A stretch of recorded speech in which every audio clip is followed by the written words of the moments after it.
What's up, folks? Sean the Average Angler coming at you with another great video. Today we're going to talk about how to capitalize on more opportunities and where are we missing those opportunities, because we're all missing a lot of them. And I just went out in the backyard and did a little pitching around the targets, and I can tell you I'm missing a lot of opportunities. So what can we do to maximize those opportunities? Well, the long and short of it is, we're going to get to that in just a second. If you're new to the channel, you like this kind of content, hit that subscribe button down there to help us get to that 5,000 subscriber mark, and we're going to have a big bait giveaway.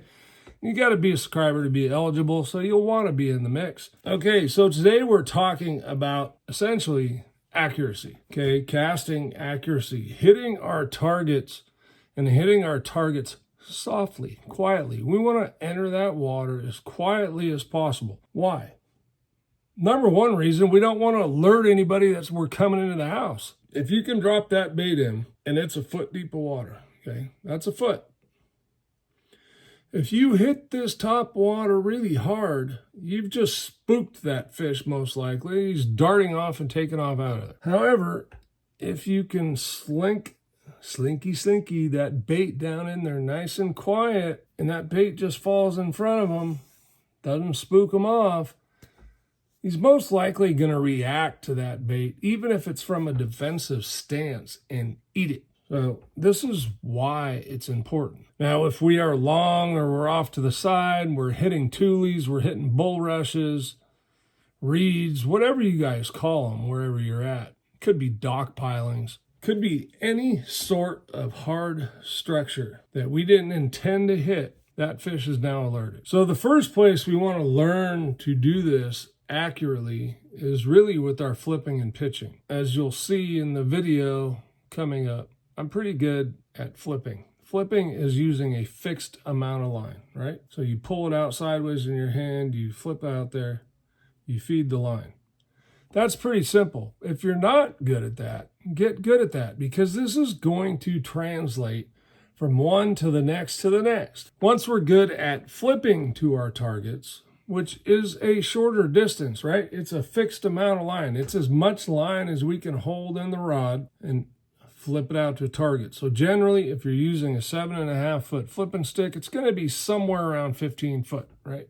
Because you're doubling the line length of the rod. Next, beyond that, where most of us like to be, and what so many of us do when we're on a boat or kayak, is we pitch to targets. Pitching to targets is much more efficient because we can go 30, 40 feet. And if you get really good at it, you can go further.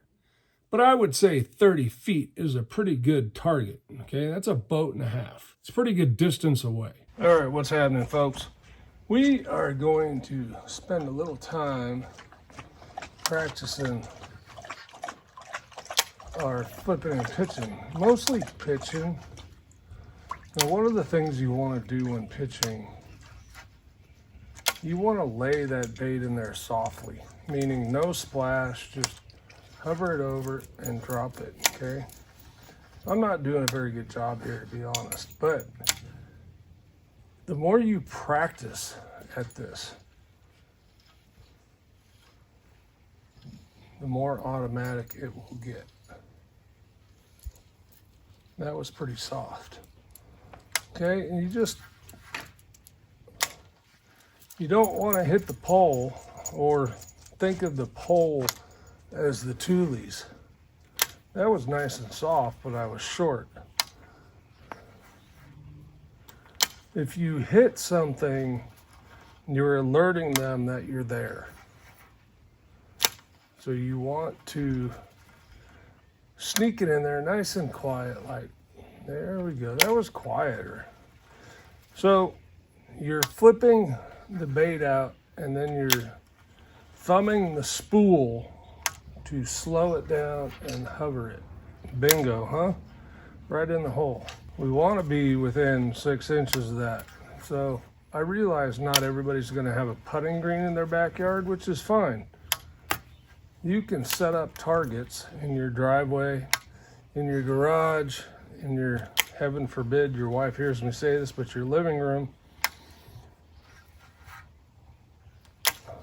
There we go, right on it again. And as you get better, we start stretching it out, right? So we got 4 targets here. This one here is more of a flipping target. And actually, I can flip to that one too. So we're going to be much quieter if we're flipping. The other 2, I have to use the spool. Now, I'm using a reel that's extremely free spooling, which I do find it easier as you dial in. Now, I am standing level on the ground. Not the easiest way to do it. If you're up a little bit, like you're on the bow of a boat, standing in a kayak, much easier, right? You see though, I'm pretty close at that distance there. I'm venturing, that's probably 30, 35 feet, maybe even 40. I don't think it's 40. I think it's probably 30. Okay, so let's go over there. I'll shoot back towards you from a little elevated stance. Keep it out of my way. And you'll see here, this is a flipping distance, right?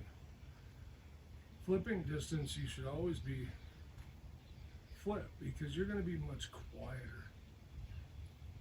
And if we alert those fish that we're there or something is dropping in their house, much less apt to bite it. You see that dropped right in the hole. Here we come out of the hole.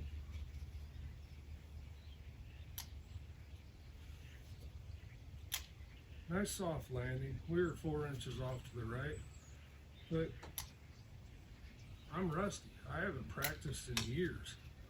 And this is something I can tell you when I was winning a lot of tournaments. I did this in my shop. At work, I had a shop. I just nailed that post, so everybody knows I'm coming into their house now. There we go.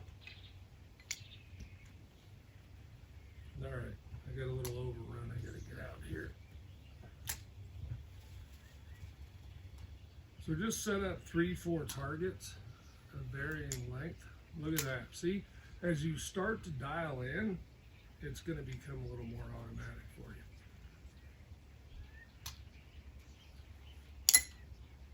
That's 2 in a row. This is the key. 3 inches in front. Hey, that's still pretty good. We're going to switch targets. We are 2 inches to the right. And then you just want to start pinging around and hitting different targets, and you can even set up more. If you're within that distance, you're right where you need to be.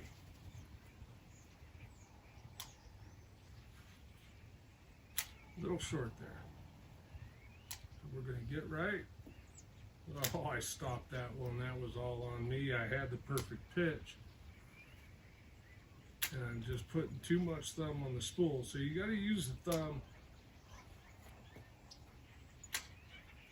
That's how we get it in there quiet. You want to pendulum that bait out there. That was beautiful.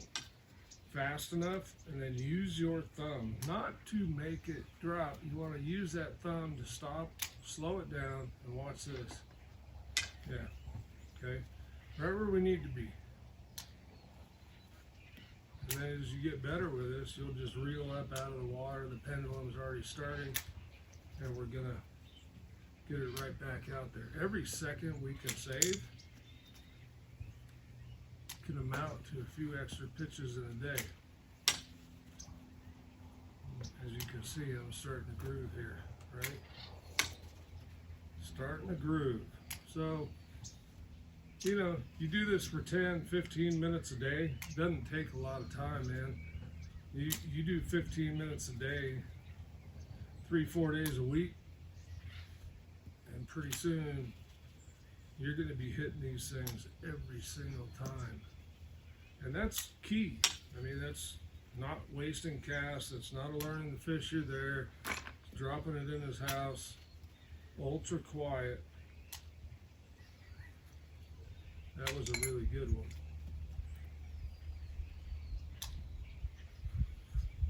Another pretty good when I feathered that down so it entered quiet, even if it was a little short.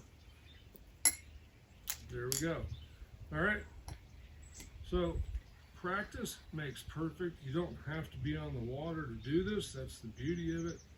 It doesn't take a lot of time. You're just developing a feel between you, the rod, the reel, and your bait rig. Okay, whatever weight you have. And don't worry about different weights. You'll adjust to that pretty quickly. You just need to practice. The key is we want to drop that bait in there quietly. Don't want to spook the fish out. We want to drop it in there. We want to surprise them. Again, it just takes practice. In the video where you see me in the backyard pitching to targets, I mentioned in there, it just takes practice, and it doesn't take a lot. We're talking 10, 15 minutes a day. If you go in your garage, your kitchen, your hallway, whatever it may be, set up a couple of targets. Could be your driveway. I don't know where you live. Yeah, wherever, right? Could be done on grass. It's not something we're wanting to skip. We're trying to hit a target. Now, as you learn to hit your target, you can actually pitch and have your bait skip once or twice up under docks and those kinds of things. Very good practice to learn. That comes later on. The other thing that comes later on is we're going to start underhand roll casting and skipping with all of our baits. Could be chatterbaits, crankbaits, spinnerbaits, jigs, whatever you may be fishing. Senkos and weightless wacky rigs are really easy. Quite honestly, I don't think you need to practice that kind of stuff. And if you practice this kind of stuff and get good at it, that's going to become a breeze. The main thing is you're going to start to realize that there's a lot more fish shallow than we thought, because now we're not spooking them, and some of those fish are eating our baits rather than swimming off. And all it took was 10 to 15 minutes in your yard, hallway, whatever, every day, just to get a feel for it, get the motion, get your reel dialed in, and then it's a breeze. It starts to come natural. You can change weights of baits and all that kind of stuff. That's not really the issue.